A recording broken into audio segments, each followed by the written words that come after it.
Well, what started as an investigation into violent crimes has now led to guilty pleas in a massive bank fraud conspiracy. The U.S. State Attorney for the Middle District of Florida says more than a dozen people with ties to a Lakeland street gang stole almost $200,000. 10 Tampa Bay News reporter Angelicia Bruton explains who was targeted by this scheme.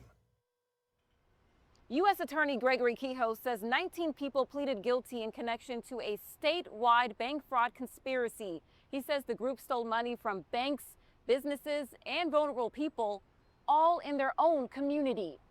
Kehoe says Trap Boy Tyler Jacob was the mastermind behind this operation. They first got tipped off about him in 2022. And he's the one that spun many of this check fraud schemes out to any number of individuals. Some of them were, as I said, were involved and members of the Trap Boys. Some of them were not. But the U.S. Attorney says they were mainly based in Polk County, but their schemes consisted throughout Florida and other states as far as Wyoming. Over 2 years, Kehoe says around 26 banks and more than 200 victims were defrauded out of $200,000.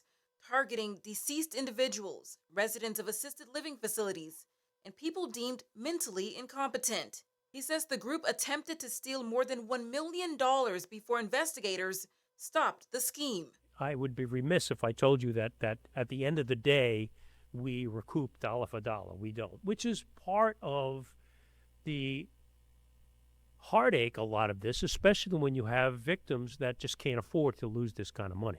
In Tampa, Angelicia Bruton, 10 Tampa Bay News.